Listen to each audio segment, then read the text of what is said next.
제2장 자유를 질식시킨 광신주의.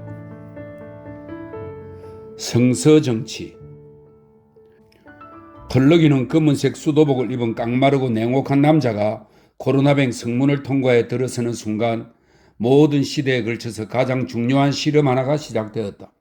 수많은 생명세포들로 숨을 쉬는 국가를 딱딱한 기계장치로 변화시키고 온갖 감정과 생각들을 가진 국민을 단 하나의 체제로 변환시키는 실험이었다.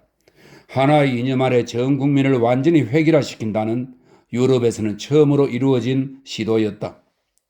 악마적인 진지함과 위대한 체계의 완전한 구상으로 칼뱅은 제네바를 지상 최초의 하나님의 나라로 만든다는 대담한 계획을 향해 나아갔다. 지상의 천박함이 없는 공동체, 모든 부패와 무질서, 악습과 죄악이 없는 사회, 참다운 새 예루살렘, 이곳에서 전 지구의 구원이 시작되어야 한다. 이제 이 유일한 이념이 그의 삶이 되고 그의 삶은 다시금 이 유일한 이념에만 봉사하게 된다. 이 숭고한 유토피아의 이념으로 무장한 강철 같은 이념의 인간은 그것을 무섭도록 진지하고 정직하게 생각했다. 25년간 정신적 독재를 펼치면서 칼뱅은 사람들에게서 가차없이 모든 개인적 자유를 빼앗는 것이 그들을 보호하는 것이라는 생각을 단 한 번도 의심해 본 적이 없었다. 이 경건한 폭군은 참을 수 없을 정도로 지나친 온갖 요구들을 하면서 자신은 오직 사람들에게 참되게 살라고, 다시 말해서 하나님의 의지와 뜻에 따라서 살라고 요구했을 뿐이라고 믿었다. 그것은 사실상 매우 단순하고 반박의 여지 없이 분명한 말처럼 들린다. 그러나 이러한 하나님의 의지를 어떻게 인식할 수 있는가? 하나님의 지시를 어디서 찾을 수 있는가? 칼뱅은 복음서에서만 찾을 수 있다고 대답했다. 영원히 살아있는 그 문서에만 하나님의 뜻과 말씀이 살아있다. 이 성스러운 복음서들은 우연히 우리에게 전해진 것이 아니었다. 하나님은 사람들이 계율을 분명하게 알아보고 마음에 간직하도록 전통을 말씀으로 붙잡아 놓으셨다. 이 복음서는 교회보다 먼저 있었으며 교회 위에 놓여 있고 복음서 저편이나 복음서 바깥에는 어떠한 진리도 없다. 그러므로 진정한 기독교 국가에서는 성서의 말씀을 관습과 생각과 신념과 정의와 생명의 유일한 원칙으로 받아들여야 한다. 그것은 모든 지혜와 모든 정의로움과 모든 진실의 책이기 때문이다. 칼뱅은 성서가 시작과 끝이며 모든 일은 항상 이 기록된 말씀에 근거해서 결정되어야 한다고 믿었다. 이렇게 성서의 말씀을 지상의 모든 태도에 대한 최종 심판관으로 삼았다는 점에서 칼뱅은 종교개혁 최초의 그 유명한 요구를 되풀이하는 셈이었다. 그러나 칼뱅은 종교개혁을 넘어서서 무서운 한 걸음을 내디뎠고 심지어는 처음의 사고방식에서 완전히 멀어져 버리고 말았다. 종교개혁은 처음에는 영적 종교적인 자유운동으로 시작되었다. 그것은 모든 사람의 손에 복음서를 자유롭게 돌려주기 위한 것이었다. 로마 교황과 공의회 대신 개인적 확신을 선택했다.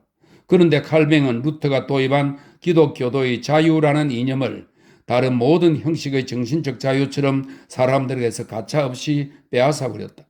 그는 자신이 하나님의 말씀을 아주 분명하게 본다고 생각했다. 그래서 그는 다른 사람들이 하나님의 말씀을 계속 해석하는 일을 폭군처럼 막아버렸다.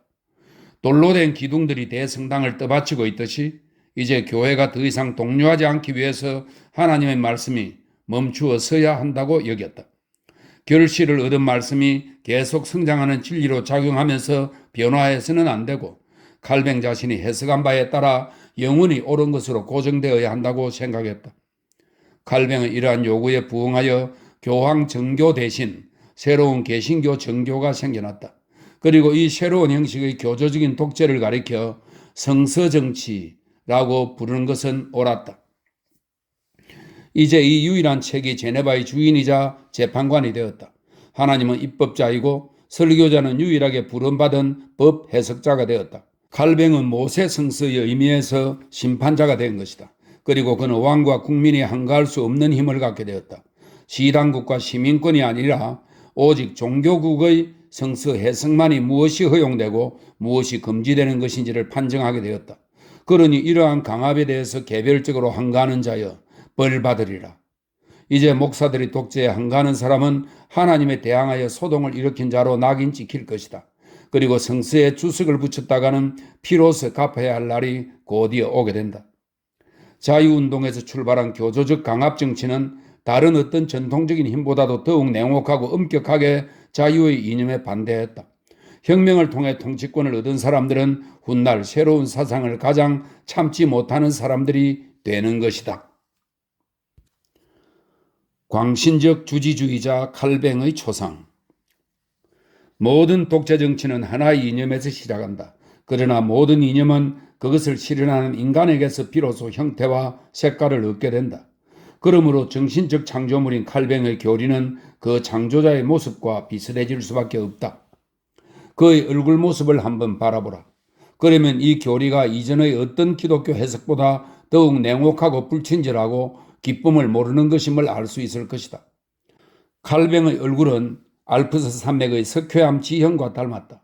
저 고독하게 동떨어져 있는 바위의 모습, 그 말없는 폐쇄성 속에는 신이 깃들 수 있을 뿐 인간적인 그 어떤 것도 자리 잡을 수 없는 모습이다. 선의도 위안도 나이도 보이지 않는 이 금욕주의자의 얼굴에는 삶을 풍성하고 충만하고 즐겁게 꽃피우고 따뜻하고 감각적으로 만드는 모든 것이 결핍되어 있다. 깡마르고 기다란 타원형 얼굴에 깃든 어떠한 모습도 모두 딱딱하고 추악하고 역겹고 조화가 없다. 좁고 엄격한 이마, 그 아래로 밤을 샌 듯한 두 개의 깊은 눈이 석탄처럼 이글거리고 날카로운 매부리 코는 움푹 꺼진 두 뺨 사이에 지배욕이 불타는 모습으로 높이 솟아있고 단도로 자른 듯한 좁은 입술은 아주 드물게만 웃음 지었을 것이 분명하다. 깊이 가라앉은 메마른 잿빛 피부의 따뜻한 살색은 조금도 보이지 않는다. 내면의 불길이 흡혈귀처럼 뺨에 있는 핏기를 다 빨아먹은 듯 두 뺨은 주름지고 병들고 창백하다. 이 두 뺨이 격렬한 분노의 불길로 활활 타오르는 데에는 몇 초도 걸리지 않을 것이다. 길게 흩날리는 예언자 수염이 이 성마르고 누런 얼굴의 남자다운 힘의 모습을 주려고 하지만 헛일이다. 이 수염도 생기나 풍만감은 없다. 그것은 하나님처럼 강력한 모습으로 내려 떨어지지 못하고 얇은 다발을 이루며 암벽에 도단한 빈약한 관목더미 같다. 자기 자신의 정신에 의해서 타버리고 소모되어 버린 열렬한 설교자 칼뱅은 그런 모습으로 그려지고 있다. 너무나 지치고 너무나 긴장되고 자신의 열의로 인해 소모되어가는 이 인간에 대해 동정심이 느껴질 정도이다. 그러나 아래로 내려가다가 문득 그의 손을 보고는 깜짝 놀라게 된다. 탐욕스러운 인간의 손처럼 끔찍한 모습이다.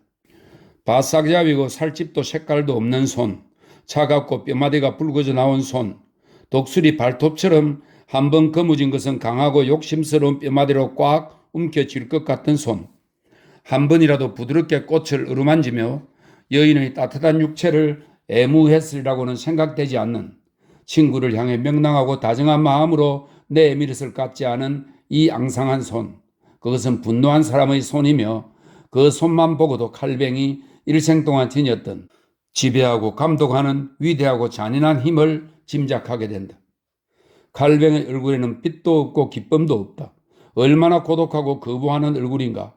냉혹한 요구와 경고만 하는 이 사람의 그림을 누군가가 자기 방의 벽에 붙여놓고 싶어 했으리라고는 도저히 생각되지 않는다. 그랬다가는 코에서 나오는 숨결이 싸늘하게 식어버리고 무슨 일을 하든지 모든 인간 중에서 가장 기쁨을 모르는 사람이 눈뜨고 지켜보는 것을 느끼게 될 것이다. 가장 먼저 칼뱅을 그렸던 사람으로는 에스파냐의 종교 화가인 수로바란을 생각할 수 있다. 금욕자와 은둔자를 묘사한 에스파냐식 광신의 방식으로 칼뱅이 어두운 동굴 속에서 세상과 등지고 살면서 언제나 앞에는 책을 펴놓고 고작의 해골 아니면 정신적, 영적 삶의 상징인 십자가를 앞에 놓고 있는 모습을 말이다. 사방에는 차갑고 어둡고 가까이 할 수 없는 고독이 깔려 있을 뿐이다. 인간적으로 접근이 불가능한 이 존경의 공간이 일생 동안 칼뱅의 주위를 얼어붙게 만들었다. 아주 이른 청년기부터 그는 언제나 검은색 옷만을 입었다. 좁은 이마 위에는 절반은 수사들이 쓰는 두건이며 절반은 병사들이 방풍 두건 노릇을 하는 성직자용 검은 베레모를 쓰고 발목까지 오는 넓은 관복을 입었는데 그것은 사람들을 가차없이 벌주는 재판관에 오신 동시에 사람들의 죄와 약점을 치료해야 할 의사의 옷이기도 했다. 그는 진지함과 죽음과 무자비의 색깔인 검은색 옷만을 입었다. 칼뱅은 자신의 직위를 나타내는 옷 이외의 다른 모습은 거의 보이지 않았다. 오직 하나님의 종으로서 의무복장을 한 채로만 사람들 앞에 나서고 사람들의 두려움을 불러일으키려 했을 뿐 인간이나 형제로서 사랑받으려고 하지 않았다. 세상에 대해서 가혹했듯이 그는 자기 자신에게도 가혹했다. 일생 동안 자신의 육체를 엄격한 계율 아래 가두었고 정신적인 것을 위해 최소한의 식사와 휴식만을 육체에 허용했다. 고작해야 서너 시간 잠을 자고 하루에 단 한 번의 검소한 식사, 이것도 옆에 책을 펴놓고 재빨리 해치웠다. 단 한 번도 산책을 하거나 놀거나 기쁨을 맛보거나 긴장을 푼 적이 없으며 단 한 번도 진짜 쾌락을 추구해 본 적이 없었다. 칼뱅은 정신적인 것에 광적으로 헌신하면서 활동하고 생각하고 글 쓰고 일하고 싸웠을 뿐이며 스스로의 삶은 단 한 시간도 살지 않았다. 감각성에서 완전히 벗어난 이런 태도는 영혼의 젊음 없는 모습과 함께 칼뱅의 가장 특징적인 본질이다. 그 자신이 스스로의 가르침에 대해 가장 위험한 존재였다는 것은 놀라운 일이 아니다. 다른 개혁자들은 하나님 손에서 삶의 모든 선물을 감사하면서 받아들일 때 하나님을 가장 충실하게 섬기는 것이라고 믿었다. 그들은 극히 건강한 정상인으로서 자신의 건강과 쾌락을 기뻐했다. 처빙클리는 처음 목사로 일하면서 곧바로 사생활을 낳았고 루트는 웃으면서 이런 말을 한 적도 있다. 마누라가 싫다고 하면 하녀가 있지. 그들은 잘 먹고 마시고 잘 웃었다. 그러나 칼뱅에게는 모든 감각적인 것이 완전히 억압되거나 아니면 오직 어두움 속에서만 이루어졌다. 광신적인 주지주의자로서 그는 완전히 말씀과 정신으로만 살았다. 논리적으로 명료한 것만이 그에게 참된 것이며 올바른 것만을 이해하고 견디었고 정상에서 벗어난 것은 한 번도 참아본 적이 없었다. 이 광신적이고 몸이 건조한 인물은 여자나 예술처럼 취하게 만드는 그 어떤 것으로도 하나님께서 지상에 내린 어떤 선물로도 기쁨을 찾거나 누려본 적이 없었다. 단 한 번 그는 성경의 말씀대로 살기 위해 아내를 얻으려고 한 적이 있었다. 그러나 구호는 우스꽝스러울 정도로 사무적이고 냉랭해서 마치 책을 주문하거나 새 베레모를 주문하는 것만 같았다. 칼뱅은 자기 주위를 한번 살펴보지도 않고 친구들에게 자기에게 맞는 신부감을 구해달라고 부탁했다. 이 감각의 적대자는 행실 나쁜 어떤 소녀와 거의 결혼할 뻔하기도 했다. 그러다가 자신이 개종시킨 어떤 제세례파 교도의 미망인과 결혼하기는 했지만 행복해지거나 남을 행복하게 하는 일이 그에게는 운명적으로 거부되어 있었다. 그의 아내가 낳은 단 한 명의 아기도 살아남지 못하고 태어난 지 며칠 만에 죽었다. 당연한 일이라고 말하고 싶어진다. 이토록 창피한 피, 이토록 차디찬 감각에서 나온 아이니까 말이다. 곧이어 아내가 죽고 호라비가 되자 이 36살 된 남자는 그것으로 결혼은 물론 여자와도 영원히 끝난 것으로 여겼다. 죽을 때까지, 그러니까 건장한 남자로서 20년 동안이나 이 자발적인 금욕주의자는 다시는 여자를 건드리지 않고 오직 정신적인 것, 종교적인 것, 그리고 가르침에만 몰두했다. 그러나 인간의 육체도 정신과 마찬가지로 길을 활짝 펼치려는 욕구를 갖는다. 그리고 육체를 유린하는 사람은 반드시 끔찍한 대가를 치러야만 한다. 이성의 육체에 깃든 모든 기관은 본능적으로 본래의 자연적인 감각대로 살기를 바란다. 피는 때때로 더욱 거칠게 솟구치려 하고 심장은 더욱 뜨겁게 방망이질 치고 허파는 환호하려 하며 근육은 움직이고 싶어하고 정액은 방출되고 싶어한다. 이 모든 생명의 의지를 지성으로 끊임없이 방해하고 맞선다면 마침내 신체 기관들도 그 의지에 거역하게 된다. 칼뱅의 육체는 자신을 가둔 주인에게 아주 무섭게 복수했다. 마치 자신들이 존재하지 않는 것처럼 대우한 이 금욕자에게 맞서 신체 기관들은 그 존재를 증명해 보였다. 신경은 이 폭군을 상대로 끊임없는 고통을 만들어냈다. 아마 다른 어떤 정신적인 인간도 칼뱅만큼 신체의 반란 때문에 일생 동안 고통받은 사람도 없을 것이다. 새로운 질병이 끊임없이 신체를 괴롭혔다. 칼뱅의 그의 모든 편지가 놀라운 질병들의 새로운 기습을 알리고 있다.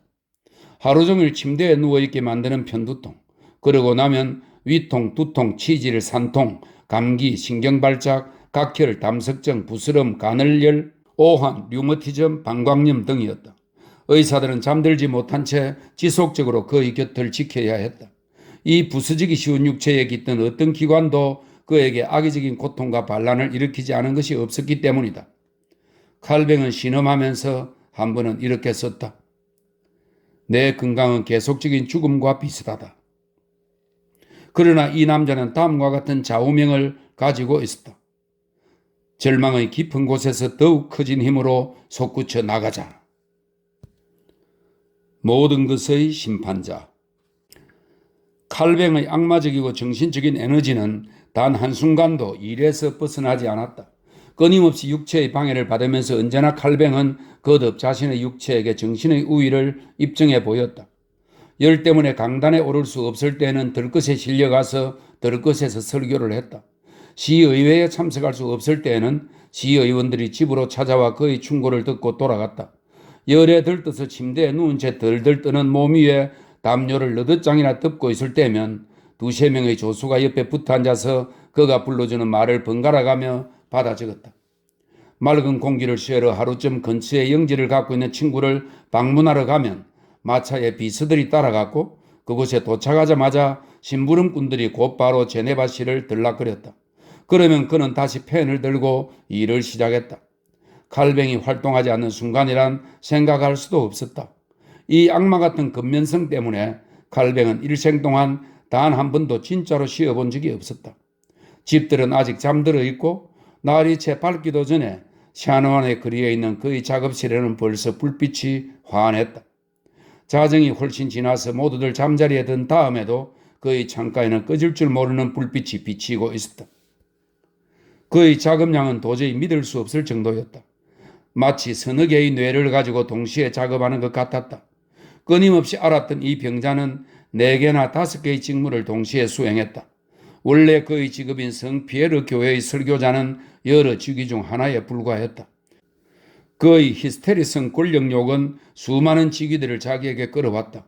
그가 교회에서 행한 설교들만 해도 인쇄된 책의 형태로 책장 하나를 가득 채울 정도로 베껴 쓰는 사람이 그것을 베끼는 데만 일생이 걸릴 분량이었다. 그러나 이 설교들은 그의 전체 작업 중 작은 일부일 뿐이었다.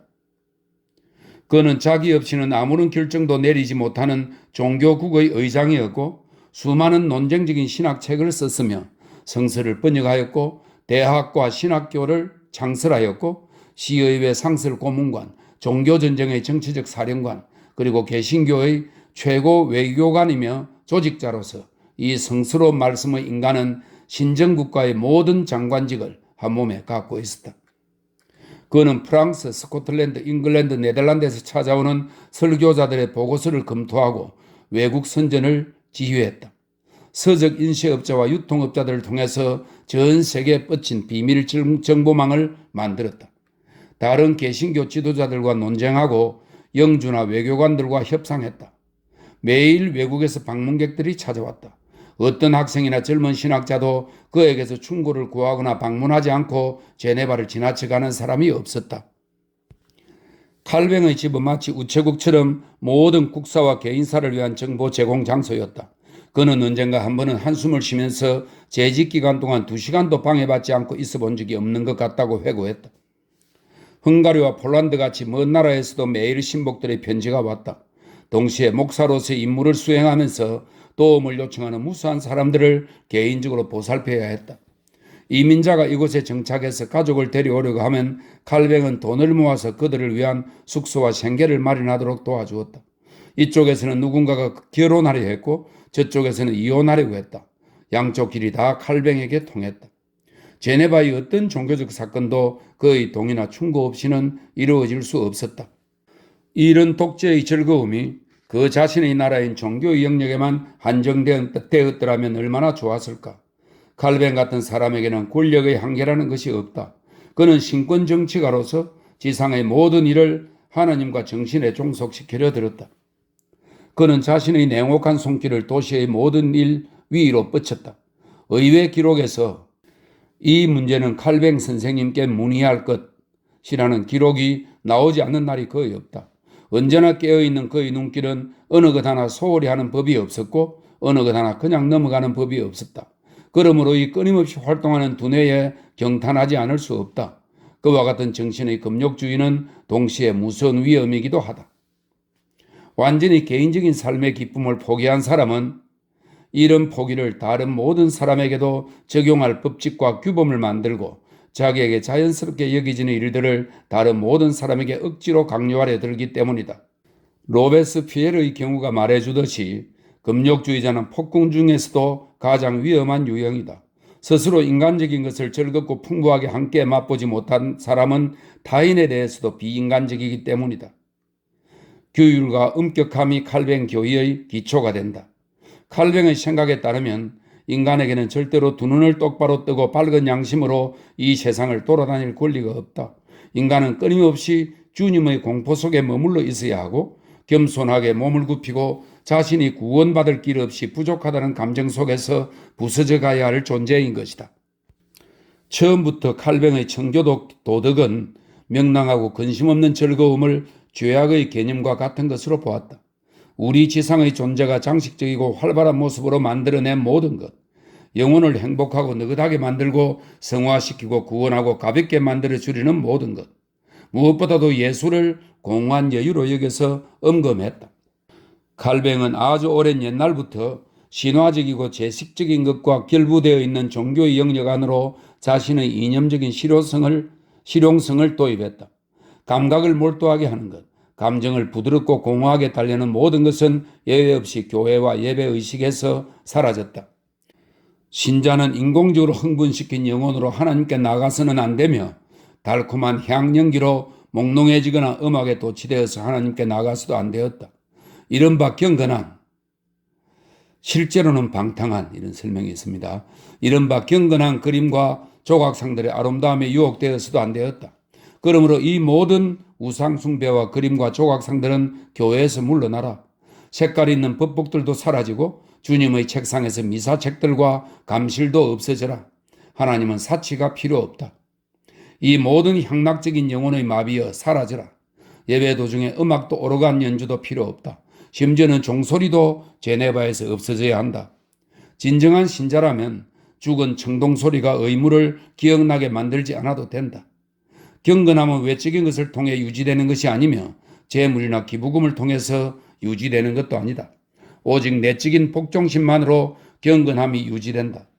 그러므로 모든 고위직과 의식들도 교회에서 없어져라. 모든 상징과 책략들도 사라져라. 자그마한 축제도 이제는 끝이다. 칼뱅은 달력에서 축제일들을 단번에 지워버렸다. 로마의 지화 묘지에서도 경축되었던 부활절과 성탄절 축제가 없어지고 성자들의 날은 지워지고 오래된 관습들도 금지되었다. 칼뱅의 하나님은 축제도 바라지 않고 사랑받기도 원치 않으며 언제나 두려워하기만을 바랐다.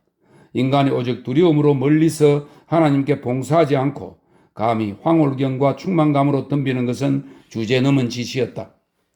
이것은 칼뱅의 가치진환의 가장 깊은 의미이다. 즉 신적인 것을 세계보다 가능한 한 높이기 위해 칼뱅은 지상의 것을 무한히 낮추었다. 하나님의 이념에 가장 완전한 품위를 부여하기 위해 그는 인간의 이념에서 권리와 품위를 빼앗아버렸다. 인간을 싫어하는 이 개혁자는 인간의 모습에서 버릇없는 구제불능성 죄인의 무리만을 보았다. 그리고 수도사의 원한과 혐오감으로 그는 일생 동안 수많은 원천에서 흘러나오는 이 세상의 즐거움에 대해 분노를 느꼈다. 이토록 불완전하고 이토록 부도덕하고 끊임없이 죄의 유혹을 받고 하나님의 일을 깨닫지 못하고 끊임없이 죄에 빠지도록 피조물을 만드신 하나님의 결정이란 얼마나 알 수 없는 것인가 하고 칼뱅은 언제나 거듭 탄식했다. 동료 인간들을 바라볼 때마다 그는 전율에 사로잡혔다. 위대한 종교의 창설자가 이토록 비참하게 인간을 깊이 타락한 존재로 몰아붙인 적은 아마 없을 것이다. 길들여지지 않는 사나운 동물이며 게다가 쓰레기라고까지 불렀다. 그는 기독교 강요에서 이렇게 쓰고 있다. 인간의 자연스러운 재능들만을 본다면 두개골부터 발끝까지 이르기까지 인간에게서 아주 작은 선의 흔적조차도 찾아낼 수 없다. 인간에게서 아직 칭찬할 만한 것은 하나님의 은총에서 오는 것이다. 우리의 모든 정의는 불이요, 우리의 모든 공덕은 쓰레기이며 우리의 명성은 수치다. 우리에게서 나오는 가장 좋은 것들은 육체의 불순함을 통해 오염되고 죄악이 되며 더러움만을 키운다. 철학적인 의미에서 인간을 그토록 실패하고 잘못된 하나님의 작품으로 보는 사람은 당연히 신학자, 정치가로서도 그런 괴물에게 하나님이 가장 하찮은 자유라도 허용했다고 인정할 리 없다. 그래서 이토록 타락하고 생명력 자체가 오염된 존재는 미성년자 취급을 받는 것이 마땅하다고 생각한다. 왜냐하면 인간에게 맡겨두면 그의 영혼은 오직 악을 행할 능력만을 가지기 때문이다. 하나님과 지상세계의 관계를 자기 개성대로 형성할 권리가 있다고 생각하는 아담의 아들의 방자함을 완전히 없애버려야 한다. 이 고집을 냉혹하게 꺾어버릴수록 인간을 복종하게 만들고 조종할수록 인간에게는 더 좋은 것이다. 자유는 안 된다. 인간은 자유를 항상 잘못 사용하기 때문이다. 하나님의 위대함 앞에 폭력을 써서라도 인간을 작게 만들자. 인간을 오만함에서 벗어나게 하고 인간이 저항 없이 경건하고 순종하는 양떼에 섞이도록 만들자. 이 모든 특이한 것이 일반적인 질서 안에 흔적도 없이 녹아들도록, 개성이 대중 속에 녹아들도록 하자. 교회 계율과 도덕 경찰관. 공동체를 만들기 위해 그토록 가혹하게 개성의 권리를 빼앗고 개체성을 파괴적으로 약탈한 칼뱅은 특별한 방법을 도입했다. 그 유명한 교회 계율을 도입한 것이다. 오늘날까지도 계율을 위해 이보다 더 가혹한 고비를 인류는 경험하지 못했다. 첫 순간부터 이 천재적인 조직자는 자신의 양떼, 자신의 공동체를 법 조문과 금기사항이라는 철망, 이른바 훈령이라는 것으로 죄었다. 그리고 칼뱅은 이 도덕적인 테러가 제대로 시행되고 있는지 감시할 조직체를 만들었다. 종교국이 그것이다. 그 임무는 하나님을 순수하게 예배하도록 공동체를 감시하는 것으로서 대단히 이중적인 의미를 가진다. 이 도덕 감시기관은 종교 생활에만 영향력을 미치는 것처럼 보이지만 그것은 겉으로만 그랬다. 칼뱅의 전체적인 국가관으로 보면 세속적인 일들도 세계관과 완전히 결합되어 있기 때문에 이제부터는 극히 개인적인 생활 영역도 자동적으로 종교국의 감독 아래 놓이게 되었다. 종교국의 형리인 장로들에게는 모든 개인의 생활을 감독할 의무가 주어졌다. 어떤 것도 그들의 감시에서 벗어날 수 없었고 내뱉은 말뿐만 아니라 의견과 관점들도 감시되어야 했다. 이와 같은 종합적인 감독 체계가 도입된 그날부터 제네바에서 개인의 사생활이란 없어졌다. 칼뱅은 어디로든 고소나 고발을 하도록 밀정과 감시인을 보내고 나던 가톨릭 종교재판 당국을 단번에 추월해버렸다. 모든 인간은 끊임없이 악을 행하려 한다는 칼뱅의 세계관에 따라 제네바에서는 누구든지 미리부터 죄악의 혐의를 받고 항상 감시받게 되었다.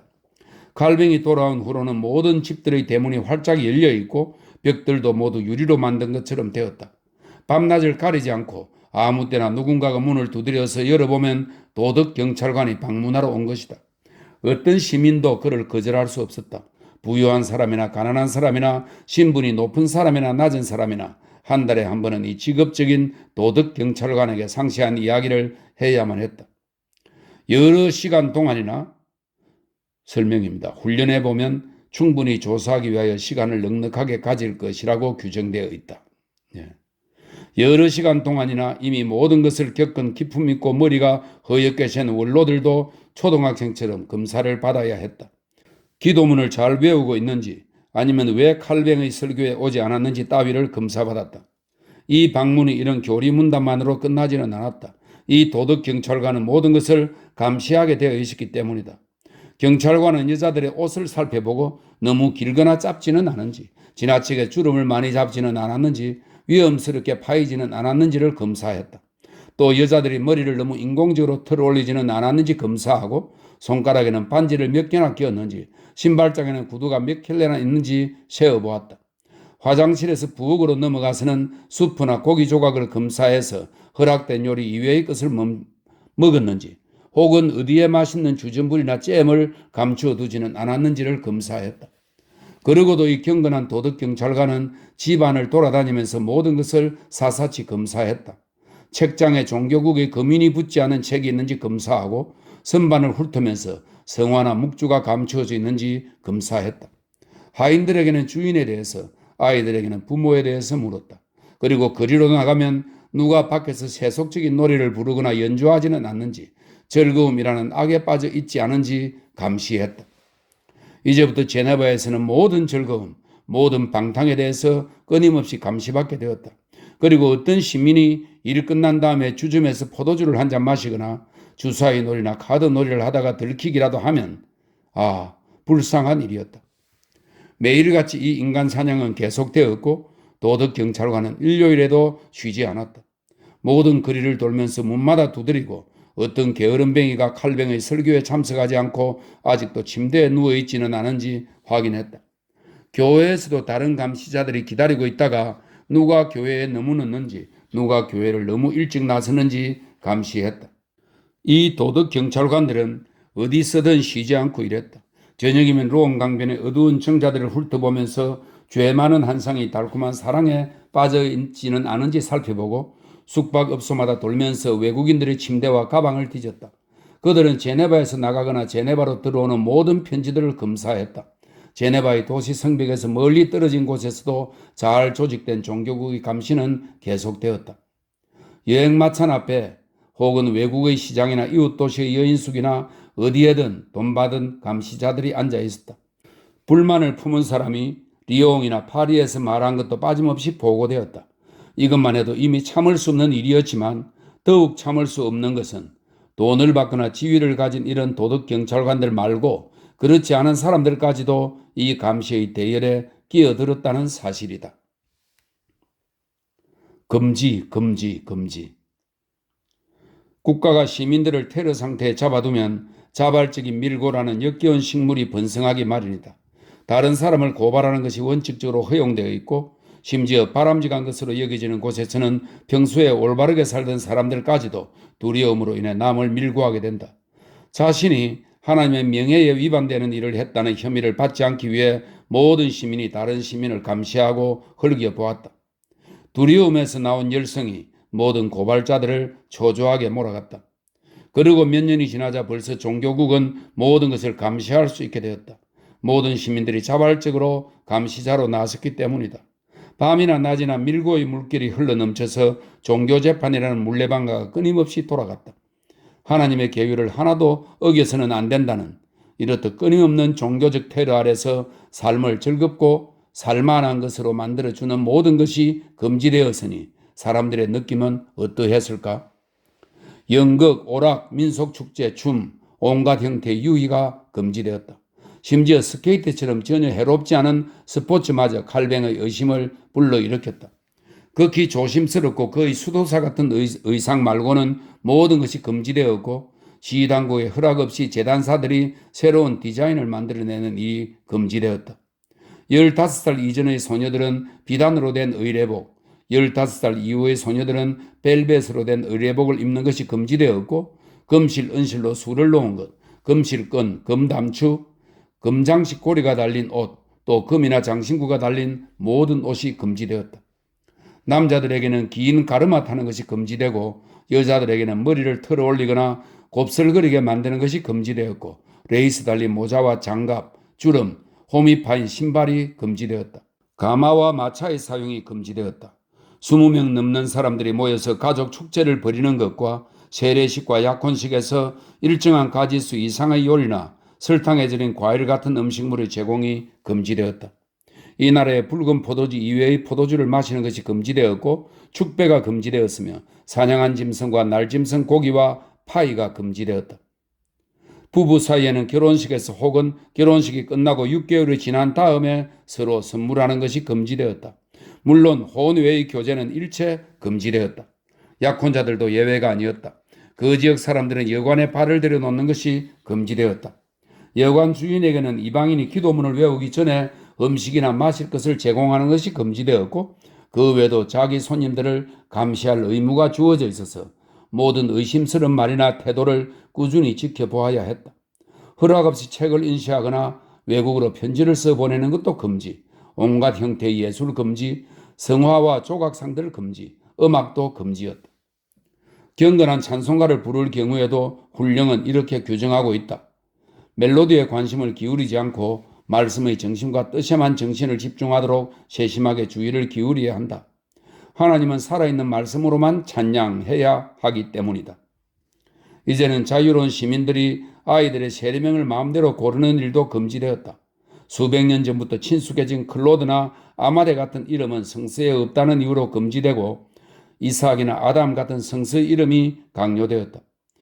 주기도문을 라틴어로 외우거나 부활절이나 성탄절 같은 축제를 축하하는 것도 금지되었고 잿빛의 무미건조한 일상생활을 깨뜨리는 일체의 축제 행위, 인쇄 혹은 말로서 정신적 자유의 그림자라도 보이는 행위도 물론 금지되었다. 그리고 칼뱅의 독재에 대한 비판이 금지되었다. 이것은 모든 범죄 중에서 가장 무거운 범죄였다. 공공사건에 대해 현재의 결정과 다르게 이야기하는 것도 분명한 언어로 금지되었다. 금지, 금지, 금지. 무서운 리듬이었다. 당황해서 속으로 이렇게 물어보게 된다. 이 모든 일이 금지되었다면 제네바 시민들에게 허락된 것은 과연 무엇일까? 별로 없었다. 죽고 사는 일, 일하고 복종하고 교회에 가는 일이 허락되었다. 아니, 이렇게 말하는 것이 낫겠다. 이 마지막 조항은 허락되었다기보다는 법으로 엄격하게 권장되었다. 시민이 자기 교구 안에서 일주일에 2번, 주중에 3번의 설교, 그리고 아이들을 위한 성경 공부에 참석하지 않았다가는 큰일이 나기 때문이다. 주일날에도 강제의 속박은 조금도 느슨해지지 않았다. 의무의 순환이 끊임없이 계속되었다. 일상의 빵을 위한 힘든 근무를 하고 난 다음에는 하나님께 봉사해야 했다. 주중에는 일을 위해서, 일요일은 교회를 위해서 보내야 했다. 그렇게 해야만 인간의 내면에 있는 사탄이 숨을 쉬지 못한다는 것이다. 물론 그와 함께 모든 자유와 삶의 기쁨도 함께 사라졌다. 테르는 독재의 영원한 법칙.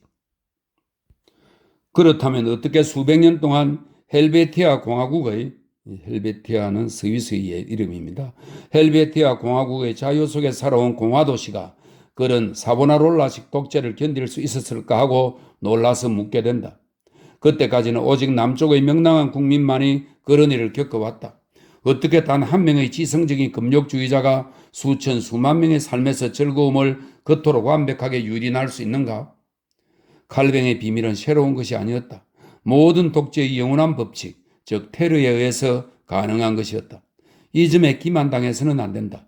그 무엇을 보고도 물러서지 않으며 모든 인문주의를 허약한 것이라고 비웃는 무시무시한 폭력의 힘이었다. 체계적으로 구성되고 독재적으로 자행되는 국가 테러는 개인의 의지를 마비시킨다. 그것은 모든 공동체를 해체하고 뒤집어 엎는다.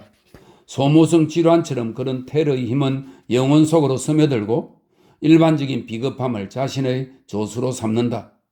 모든 개인은 스스로 의심받는다고 느끼기 때문에 다른 사람을 의심하고 두려움에 떠는 사람들은 두려움으로 인해 폭군의 명령과 금지를 미리 앞서서 행하기까지 한다. 조직화된 공포정치는 언제나 기적을 이루어낼 수 있다. 그리고 자신의 권위에 대한 일이라면 칼뱅은 이런 기적을 현실로 만드는 일도 꺼리지 않았다. 가차 없다는 점에서는 그 어떤 정신적인 독재자도 그를 능가할 수 없다. 그러나 이러한 가차 없다는 특성, 칼뱅의 모든 특성들이 그렇듯이 이 가차 없다는 특성이 그 이념의 소산이라고 해서 용서받을 수 있는 것은 아니다. 이 정신의 인간, 신경의 인간, 지적인 인간은 개인적으로는 분명히 피해에 대해 극단적인 혐오감을 느꼈다. 그리고 스스로 고백했듯이 잔혹성을 견딜 능력이 그에게는 없었다. 그는 제네바에서 자행되던 고문이나 화형의 그 어느 자리에도 참석할 수 없을 정도였다. 그러나 스스로는 단 한 번의 처형을 구경하거나 집행할 정도의 신경도 가지지 못한 사람. 이 설명입니다. 이 점에서도 로베스피에르와 같은 유형이다. 그런 신경도 가지지 못한 사람이 자신의 이념, 이론 체계에 의해 보호받고 있다고 느끼기만 하면 곧장 수백 명의 사람들에게 그런 판결을 내린다는 점, 이것이야말로 언제나 이론가들의 가장 고약한 잘못이다. 모든 죄인에 대해 냉혹하고 동정심이 없는 것을 칼뱅은 자신의 체계에서 가장 상위의 규칙으로 여겼다. 그리고 이 체계를 쉼없이 실행하는 것이 하나님이 자신에게 부여한 의무라고 확신했다. 그러므로서 그는 자기 본성에 대항해 스스로 엄격하고 자신의 본성을 가혹하게 체계적으로 바꾸어 나가는 것을 의무로 여겼다. 그는 고귀한 기술을 연마하듯이 자신을 단련시켰다. 나는 보편적인 악덕과 싸우기 위해 엄격성을 연마했다. 물론 이 강철 같은 의지의 인간은 이러한 악의를 향한 자기 훈련에서도 끔찍할 정도로 성공했다. 그는 단 한 명의 죄인이 하나님의 심판에서 벗어나는 것보다는 차라리 죄 없는 많은 사람이 벌 받는 쪽을 택하겠다고 고백했다. 언젠가 수많은 처형 중에서 한 번은 형리가 미숙했던 탓에 원하던 고통에 도달하는 시간이 오래 걸리자 칼뱅은 파렐에게 이렇게 사과했다. 선고받은 죄인들이 그렇게 오래도록 고통당한 것은 하나님의 특별한 뜻이 없이는 절대로 일어날 수 없는 일입니다. 하나님의 명예를 위한 일이라면 너무 온화한 것보다는 차라리 지나치게 냉혹한 쪽이 낫다고 칼뱅은 주장했다. 계속적인 형벌을 통해서만 도덕적인 품성이 생겨날 수 있는 것이므로 용서하지 않는 기독교, 항상 경의를 표현하는 하나님에 대한 생각을 중세적인 방법으로 실현하는 것이 얼마나 치명적일까를 생각하기는 어렵지 않다. 칼뱅이 통치한 처음 5년 동안에 비교적 작은 이 도시에서 13명이 교수대에 매달리고 10명이 목이 잘리고 35명이 화형당하고 76명이 추방당했다. 테러를 피해서 제때 도망친 사람의 수를 포함하지 않은 것이 그 정도이다. 그래야 이 새로운 예루살렘에 있는 감방마다 죄수들로 가득 차서 드디어는 간수장이 시당국에 단 한 명의 죄수도 더 받을 수 없다고 통보하기에 이르렀다. 선고받은 사람뿐만 아니라 단순히 혐의만 받고 있는 사람들에게도 너무나 잔인한 고문이 행해졌기 때문에 고발된 사람들은 고문실로 끌려가기보다는 차라리 스스로 목숨을 끊을 정도였다. 그와 같은 사건을 방지하기 위해 마침내 시의회는 죄수들은 밤낮으로 손뼉을 쳐야 한다는 규정을 만들어야만 했다. 그러나 그와 같은 참변을 중지시켜야 한다는 칼뱅 자신의 말은 단 한 번도 듣지 못했다. 오히려 그의 분명한 권고에 따라 신문할 때 나사로 엄지손가락을 조이는 고문과 밧줄로 잡아당기는 고문 외에 발바닥을 불로 지지는 고문까지 더해졌다. 이 도시가 질서와 계율을 위해 지불한 대가는 무시무시한 것이었다. 칼뱅이 하나님의 이름을 내걸고 지배하던 시기보다 더 많은 사형 집행과 형벌, 고문, 추방 등을 제네바시는 겪은 적이 없었다. 프랑스의 작가인 발자크는 칼뱅의 종교적 테러가 프랑스 혁명의 피의 축제보다 오히려 더욱 잔혹했다고 올바르게 지적했다. 칼뱅의 분노한 편협성은 로베스피에르의 정치적인 편협성보다 더욱 폐쇄적이고 잔인했다. 칼뱅에게 제네바보다 더 큰 활동 공간이 맡겨졌더라면 그는 정치적 평등의 사도, 즉 로베스피에르보다 훨씬 더 많은 피를 흘렸을 것이다. 그렇지만 칼뱅은 이 야만적인 사형 집행을 통해 제네바 사람들의 자유로운 감정을 파괴하지는 못했다. 그것을 갈갈이 찢어 없애는 일은 체계적인 학대와 일상적인 협박을 통해 이루어졌다. 칼뱅의 교회 계율이라는 것이 얼마나 하찮은 것들을 규정하고 있는가를 보면 정말 우스꽝스럽다. 그러나 이 방법의 교묘함을 얕보아서는 안 된다. 칼뱅은 의도적으로 금지의 그물망을 그토록 올망졸망하게 엮은 것이다. 그물 사이로 빠져나가는 일을 아예 불가능하게 만들기 위해서였다. 그는 일부러 온갖 하찮은 일들에 대해서 금지령을 내렸다. 모든 개인이 끊임없이 죄를 진 것처럼 느끼고 전능하고 모든 것을 다 아시는 절대자에 대한 두려움을 영구히 지속시키기 위해서였다. 사람들의 일상적인 길 양쪽에 마름새를 많이 꽂아둘수록 사람들은 자유롭고 꼿꼿하게 걸어가기가 어려워진다. 그리고 종교국은 제네바에서 끊임없이 숨쉬는 것도 죄악이라고 규정했기 때문에 곧 안전하다고 느끼는 일은 불가능해졌다. 이러한 위협의 방식이 얼마나 교묘한 것인지 알려면 의회 기록을 한번 들춰보기만 하면 된다. 의회 기록입니다. 어떤 시민이 세례식에서 웃음 지었다. 사흘간 감방 신세. 어떤 사람은 여름철 더위에 지쳐서 설교 시간에 잠들었다. 감방. 노동자들이 아침 식사에 파이를 먹었다. 사흘간 물과 빵만 먹을 것. 2명의 시민이 구주회 놀이를 했다. 감방. 다른 2명은 포도주 4분의 1병을 걸고 주사위 노름을 했다. 감방. 어떤 남자가 자기 아들에게 아브라함이라는 이름 붙이기를 거절했다. 감방. 눈먼 바이올린 연주자가 춤곡을 연주했다. 도시에서 추방. 어떤 사람이 카스텔리오의 성서 번역을 칭찬했다. 도시에서 추방. 어떤 소년은 스케이트를 타다가 붙잡혔다.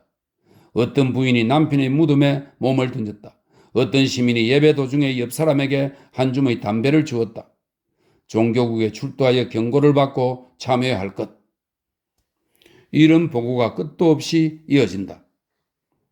동방박사 축제일에 즐거워진 사람들이 케이크에 콩을 박았다. 24시간 동안 물과 빵만 먹을 것. 어떤 사람이 칼뱅 선생님이라고 부르지 않고 칼뱅 씨라고 불렀다. 몇 명의 농부들은 오래된 관습대로 예배가 끝난 다음에 사업 이야기를 했다. 감빵, 감빵, 감빵으로. 어떤 남자는 카드 놀이를 했다. 카드를 목에 걸고 기둥에 묶어둘 것. 어떤 사람은 길거리에서 노래를 불렀다. 밖에 나가서 노래할 것이라는 지시를 받았다. 이 말은 도시에서 추방한다는 뜻이었다. 2명의 뱃사람이 싸움질을 했으나 사람은 죽지 않았다. 교수형. 3명의 소년이 서로 외설스러운 짓을 했다. 처음에는 화형 선고를 받았지만 은사를 받아서 불타는 장작더미 앞에 서 있도록 할 것. 칼뱅이 정치적 종교적으로 오류를 범하지 않는다는 믿음에 대해 약간이라도 의심을 했다가는 물론 가장 잔혹한 형벌을 받았다. 칼뱅의 예정설에 대해 공공연히 반대 발언을 한 어떤 남자는 도시의 모든 교차로에서 피가 날 때까지 채찍질을 당하고 난 뒤에 화형당했다. 술에 취해 칼뱅을 욕한 어떤 출판업자는 불타는 쇠꼬챙이로 혀를 찔린 다음 도시에서 추방당했다. 자크 구리에는 칼뱅을 위선자라고 불렀다는 이유만으로 고문받고 처형당했다. 가장 하찮은 잘못이라도 상세하게 종교국의 문서에 기록되었다. 모든 개인의 사생활은 끊임없이 자료화되었다. 칼뱅의 도덕경찰은 칼뱅만큼이나 망각이나 용서를 몰랐다.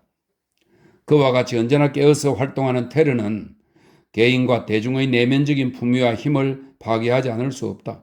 어떤 국가에서 모든 시민이 끊임없이 질문받고 조사받고 선고받을 대기 상태에 있어야 한다면 언제나 모든 행동과 말을 지켜보고 있는 보이지 않는 밀정의 눈길을 의식하고 있어야 한다면 그리고 밤낮으로 예기치 않은 순간에 대문을 두드리는 방문 심사를 위해 문을 열어 주어야 한다면 점차 신경이 예민해지고 대중 공포가 생겨나고 가장 용감한 사람도 감염되고 만다.